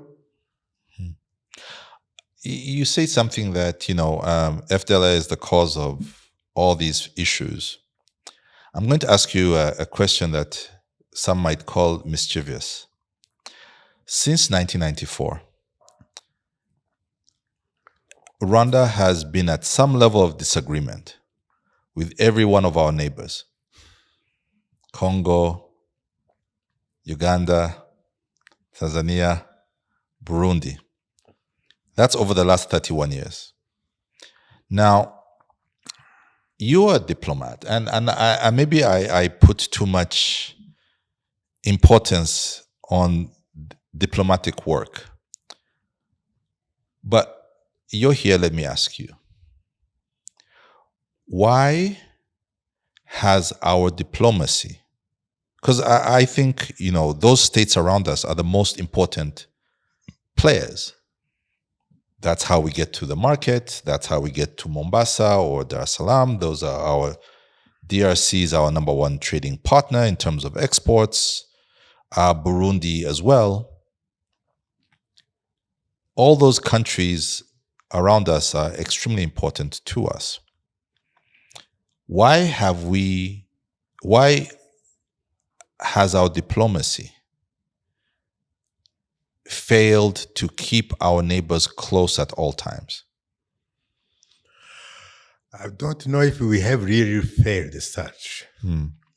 We have done what we could do. For sure, there's still room for improvement. We can do more.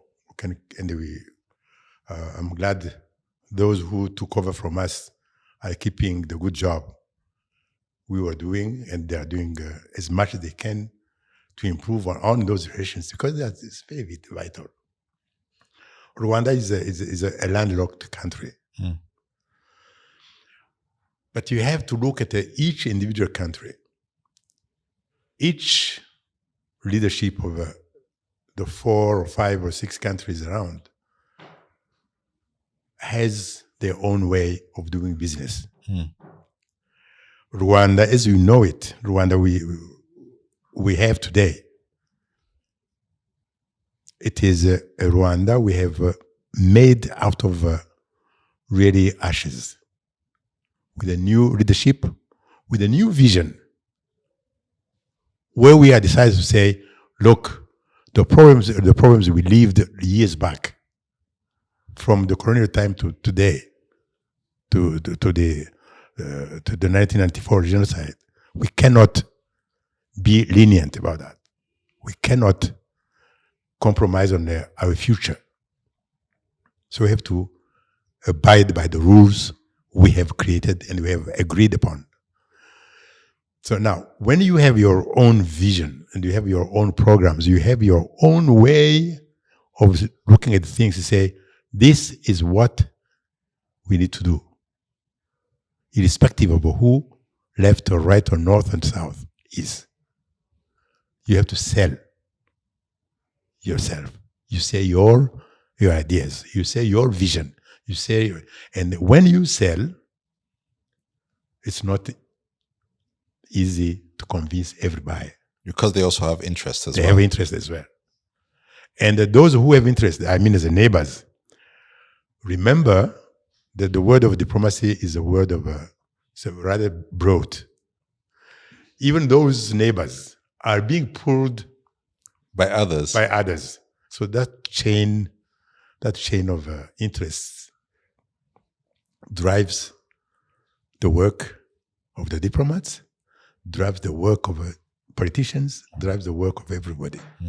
And it drives the result, the other overall result.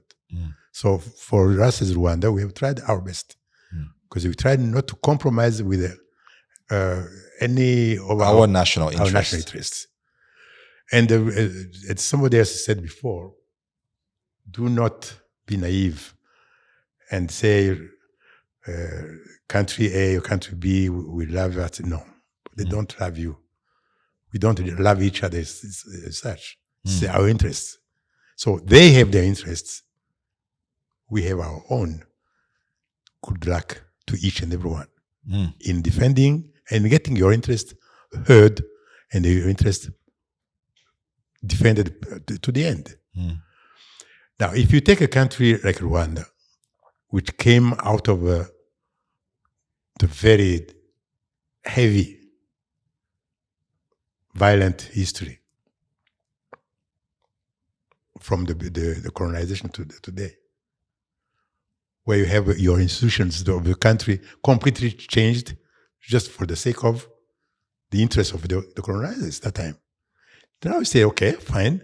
Let me now see how I can change the dynamics of the colonial mind and the post-colonial weak leadership.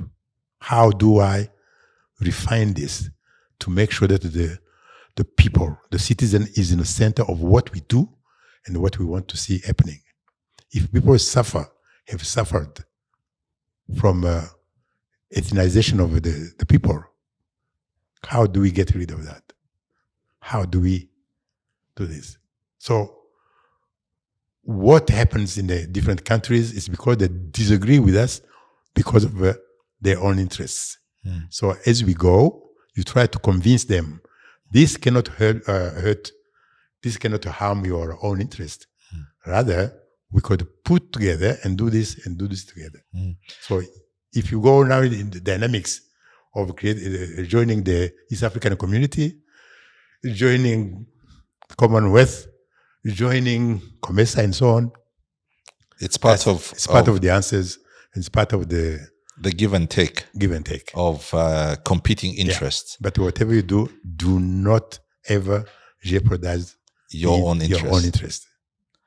You know, one of the most interesting things that I learned about you and the work that you've done, and even about Rwandan diplomacy as a concept, was some of the stuff that you did around 1997, 1998. And that's helping with, you know, the partner, the US, helping to avert a war between Ethiopia and Eritrea. This is literally 3 years after our own victory. And we were already being asked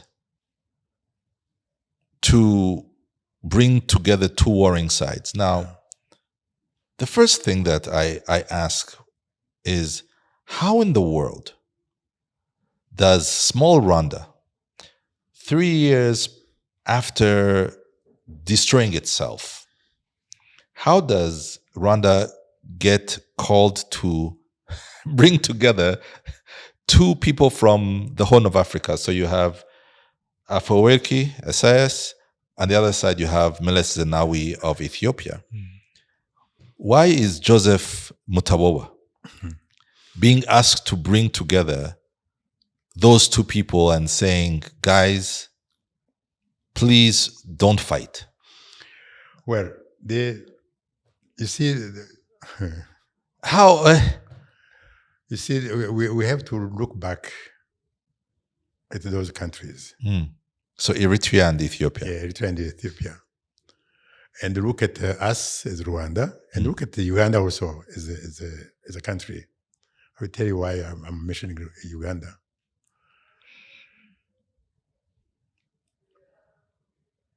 The independence of Eritrea stemmed from a bit of a confrontation and war also. But Eritrea and Ethiopia understood. They were brothers. And they understood that Museveni was a brother, right? I'm trying to cut the long story short. And we had already President Kagame as vice president at that time in place, and we had contacts. So within the circle of the four brothers, the brothers, and they really meant to call themselves brothers that time. It happened to be the case. It's not Joseph Mutaboba, it's Rwanda actually. That's to correct you. It's Rwanda which was called in to help and see how we can get the two to avert the war.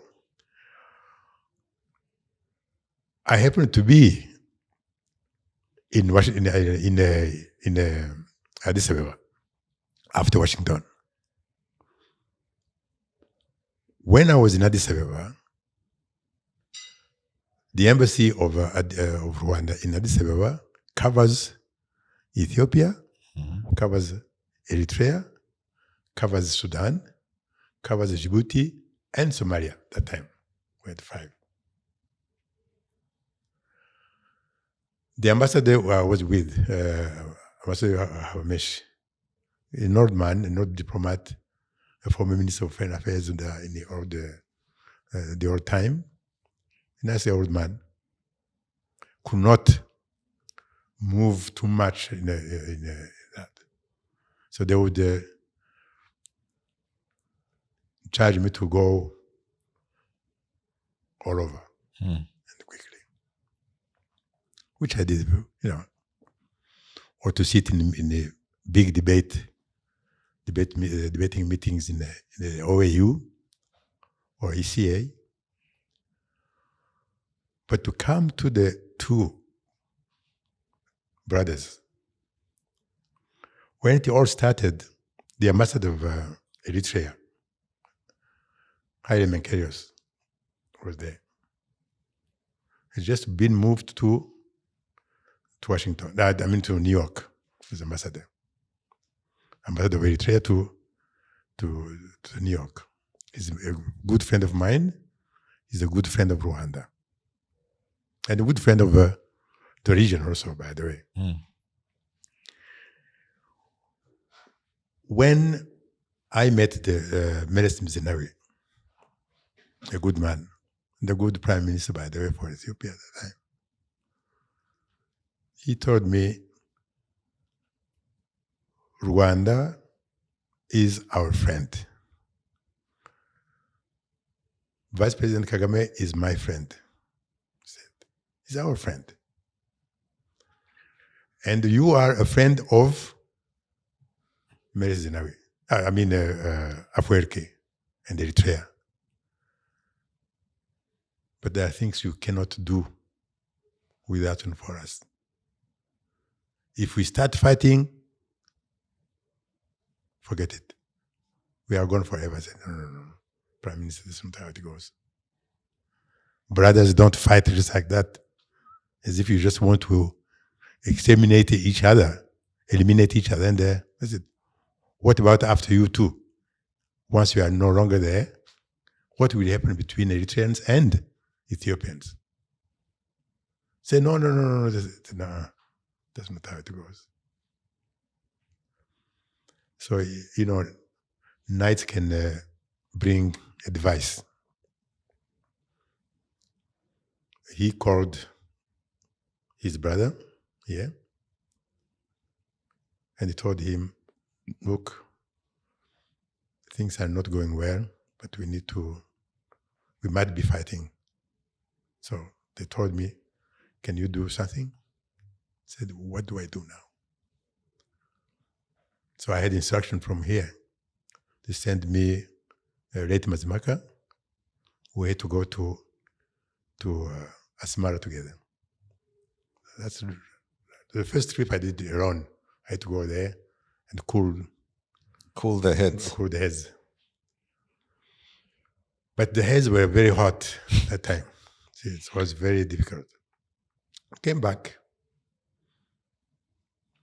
Because Prime Minister Meles said, ask Afwerki, that the village his mom is, can he bomb it? So Afwerki said, yes, if I have to, I will. So things were very, very bad. So if nothing happens, these guys are going to war. So I tried my best. The Americans came in, Susan Rice came in. So we had a strong team now. Patrick Mazimaka, myself, General Karamba, I think, was with us at that time also. Can't remember well. Then we had Susan Rice and her team. So we started shuttling. Now we're going to back and forth. To back and forth. There are times where we went even twice a day. Addis Asmara. In the end, they told us, no, I don't think we are going to stop here. We'll fight. Yes, you have chosen to fight, but it's not the right thing. In the end, they started fighting each other. But later on, because for a while they said, okay, guys, we listen to you. No fighting, you can go. So we left and They stopped fighting. they stopped fighting. Which is funny because today, that it's not as if that conflict has ended, eh? Yeah. No, I think it might be one of those ones. No, even that- after us, it continued like that. Mm. Because I remember, for example, back in 2007, was it, or 2006? 7, when there was a meeting of a COMESA in Djibouti. When we had a tea break, because I had gone with to the meeting with President Kagame that time. You could see every head of state going out for a tea, a tea break, but the president of work stayed in the room. I noticed that one, so I went back to him and greeted him. He remembered me. Said, "Can we go? Why don't you go and have a coffee with the others?" He said, I don't want to have a coffee now. No. I said, why not? He said, no, I don't feel, Mr. President, let's go. Then at least you can greet my president.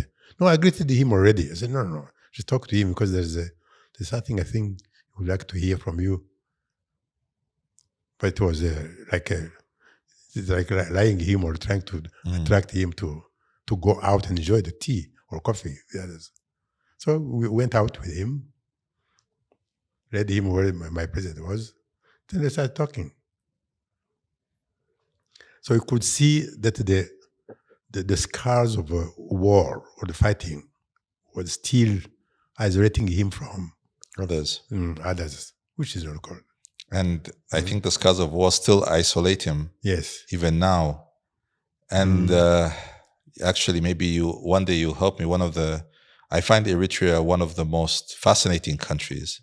And it is my hope and dream that one day I'll be able to visit the country and do a series of podcasts there.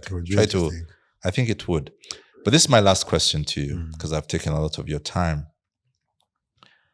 With all the conflicts that we're seeing, whether in the Great Lakes region or the Horn of Africa, which conflict keeps you up at night? And which one, when I went to visit you last week, I had a chance to see your grandsons. And, they're 8 and 6. 5. Which of those conflicts do we see, one, that keep you up at night the most, and two, which ones do you think your grandsons, as 25-year-olds, will still be forced to grapple with? Well, the conflict which keeps me awake all the time is the conflict in Eastern DRC. Simply because whatever I read and whatever I read or whatever I respond to, it doesn't seem to be stopping. And the prescription we gave 30 years ago, even less, this have not been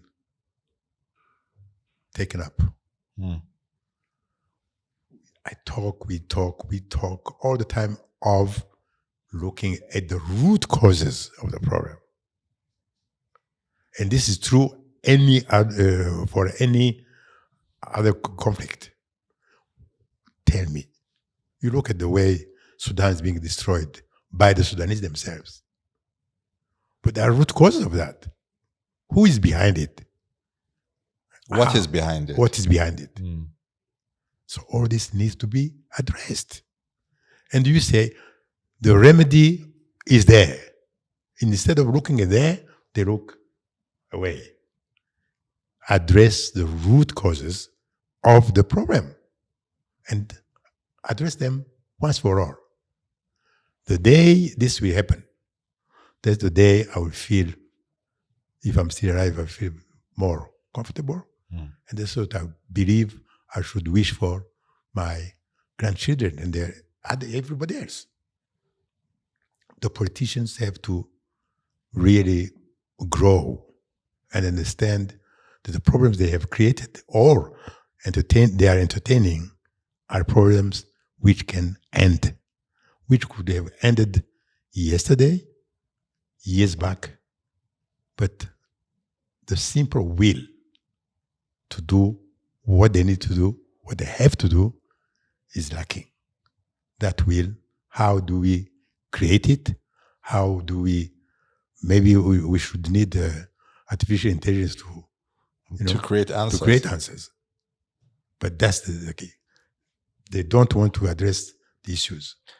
And do you think when the boys, your grandsons, are 25, that they will still be likely having to deal with the Congolese question?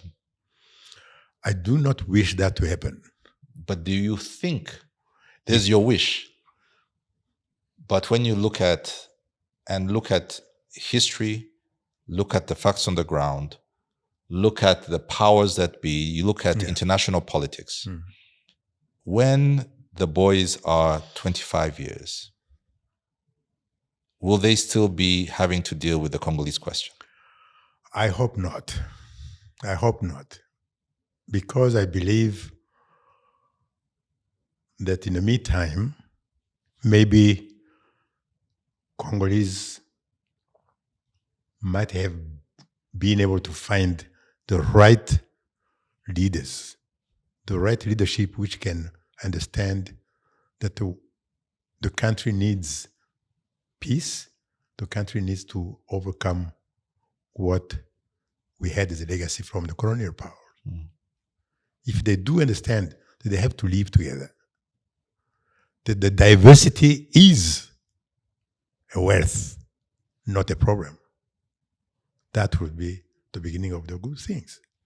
But they cannot do that if they do not sit down, look at each other, and say, these are the problems, this is where the sources are, and we know we solve it. Until this happened, the grandchildren and the great-grandchildren will be inheriting the same thing. So it takes a courage for the politicians to say, enough is enough, let's deal with the truth. The problems are and were created by the people. We can reverse that. We can look at the causes and address it. Ambassador Joseph. My pleasure. Thank you so much for joining me today. It's been a masterclass in diplomacy and history. You've left us with a few challenges. And you've also left me with some questions that I think I'll need to answer myself. I hope you enjoyed this session. I certainly hope it's not the last one. And I also hope that when you finally publish that book, those books, let's start with one. We will be able to have a sit down and examine your work as a scholar and a writer. Thank you. It was a pleasure to talk to you. And thank you for your time. You said it's my time. No, it's your time. It was a pleasure. So keep up the good job and document as much as you can, because the world needs to know what we went through, what we are going through as it changes, positive changes. And we should be able to be positively contagious.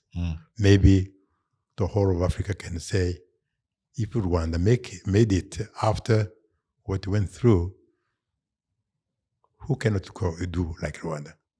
Maybe all of Africa can do the same, and Africa will be one again, because that unity is a paramount thing. I think that's a perfect way to end this. Thank you so much, Ambassador. Thank you. And that's a wrap for today's conversation. Thanks for staying with us till the very end. It really means a lot. I'd love to know, what was the one moment that really stood out to you? Drop it in the comments so that we can keep the discussion going. If you want to connect with us beyond YouTube or streaming platforms, you can find us on the social media platform of your choice. And if this has sparked something for you, share it with a friend who'd love it too. Until next time, have a great week.